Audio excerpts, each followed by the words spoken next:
अमेरिकी सेनाओं के अफगानिस्तान से बाहर निकलते ही तालिबान ने पूर्ण आजादी का ऐलान किया था और जिसके कुछ ही घंटे बाद अल-कायदा ने तालिबान को एक बधाई वाला संदेश भेजा है। अपने बधाई संदेश में इस्लाम के दुश्मनों के चंगुल से कश्मीर और अन्य तथाकथित इस्लामी जमीन को आजाद कराने का आह्वान अल-कायदा ने किया है। इस बधाई संदेश ने भारत की चिंता को और भी बढ़ा दिया है।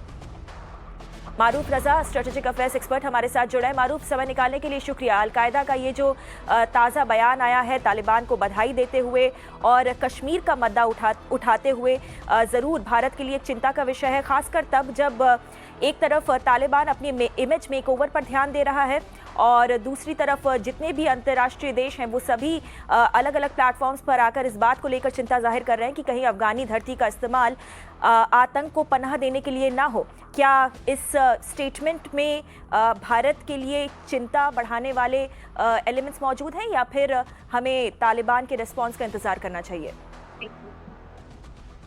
देखिए, अल-कायदा जिस किस्म के ऐलान कर रहा है वो यही करता है और करता रहेगा। वो डेमोक्रेसी के बारे में तो बात नहीं करेगा, वो लोगों की सिविल राइट्स, ह्यूमैनिटेरियन, औरतों के लिए पढ़ाई लिखाई, इसकी तो बात करेगा नहीं। उसका एक ही मकसद है और मकसद ये है कि जहां जहां उनके जैसा शासन नहीं है, यानी कि इस्लामिक कट्टरपंथी शरिया का शासन, वो वहां पे अपना कब्जा करना चाहते हैं।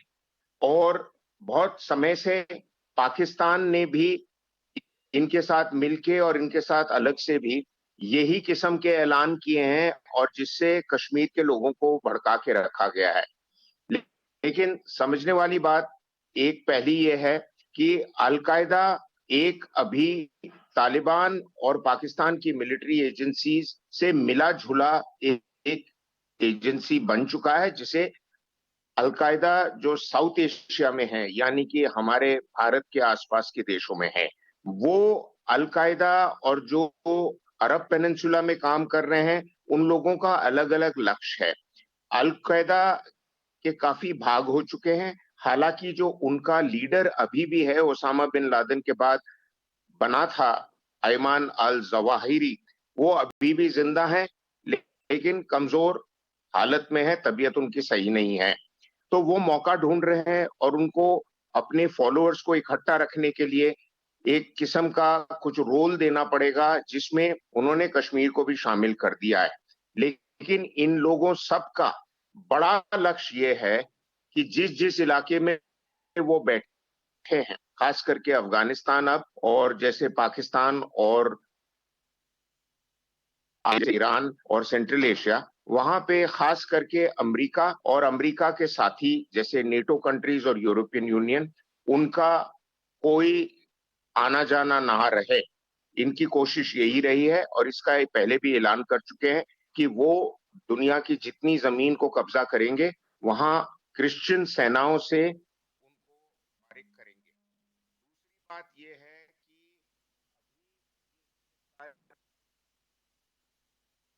जी, मारूफ के ऑडियो कनेक्शन में थोड़ी दिक्कत आ रही है, उनसे वापस जुड़ने की कोशिश करेंगे। मगर जैसा कि मारूफ भी बता रहे थे कि किस तरीके से आतंकी संगठन अल-कायदा की तरफ से ये जो स्टेटमेंट आया है वो कहीं ना कहीं ज़रूर भारत के लिए चिंता बढ़ाने की बात है, मगर साथ ही साथ अल-कायदा से और कुछ एक्सपेक्ट किया भी नहीं जा सकता। मारूफ वापस हमारे साथ है। मारूफ, अपनी बात पूरी करिए।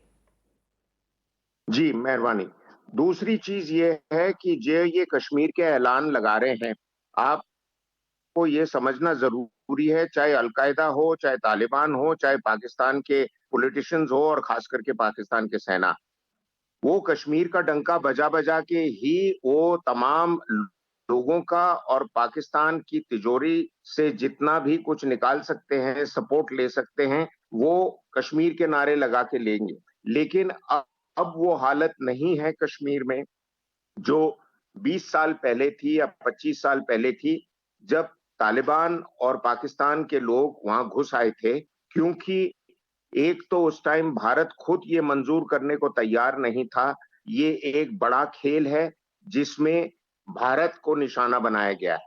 दूसरी बात, नियंत्रण रेखा जो है वहां पे फेंसिंग नहीं थी, तो लोग लोग आते जाते काफी आसान से थे पाकिस्तान की तरफ से। और तीसरी बात यह है कि कश्मीर का मुद्दा जो है, तब तक भारत को यही समझ नहीं थी कि आगे कश्मीर में करना क्या है। वो सोचते हैं कि खाली इलेक्शन करा करा के आपने कश्मीरियों का दिल जीत लिया, लेकिन इलेक्शन के बाद तो ऐसी सरकारें आती गई जब भी और अब भी, जिन्होंने कुछ खास नहीं किया कश्मीरी लोगों की मांगे पूरे करने के लिए। बाकी अभी भारत की जितनी सीमा है, मेरे को खाली लगता है कि हमारे जो समुद्र के तट से मिले हुए शहरें हैं, जैसे मुंबई है, मैंगलोर है, आगे कोचिन है, यहाँ पर आतंकवादी गुटों का शायद हमला हो सकता है, जो अफगानिस्तान में अभी जिन्होंने अपनी कैंप बनाई है और जिनकी ट्रेनिंग की जाएगी,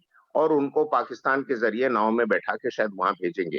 अगर कोई सोचता है कि ये गुट हमारी बॉर्डरों से हमारे अंदर आ जाएंगे, मैं सोचता हूं फिलहाल तो ये नामुमकिन है, क्योंकि सारे जितने ये गुट हैं, ये सब का इतना तालमेल नहीं है कि पाकिस्तान आर्मी के झंडे के नीचे ये पाकिस्तान क्रॉस करके भारत में आएंगे। पाकिस्तान आर्मी से कुछ लोगों का खास मिलाप है, कुछ लोगों का पाकिस्तान आर्मी से मिलना जुलना कम है, और वो पाकिस्तान आर्मी के तरीकों को पूरा मंजूर करने को तैयार नहीं है।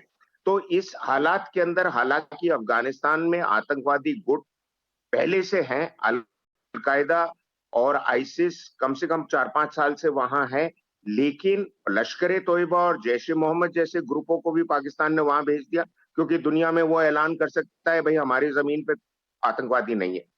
अगर नहीं भी हैं तो पिछले 25 साल से तो थे, बिल्कुल, और तब भी आप ऐलान कर रहे थे नहीं है। तो पाकिस्तान पे कुछ यकीन करना मुश्किल है। बिल्कुल। लेकिन अब पाकिस्तान के लिए बड़ा सवाल ये उठता है, 3 पॉइंट। क्या वो अफगानिस्तान में हुए हुए हालात और तालिबान के साथ ईरान और सेंट्रल एशिया और इन देशों में अपने हाथ बढ़ाएगा? क्या जो रिफ्यूजी का सिचुएशन पाकिस्तान में बढ़ना शुरू हुआ है अफगानिस्तान से, उसको संभालेगा? कि क्या वो भारत के खिलाफ अभी भी अपने खेल जारी रखेगा? ये तीनों चीज करने की पाकिस्तान आर्मी की सेना के अंदर काबिलियत नहीं है। बिल्कुल।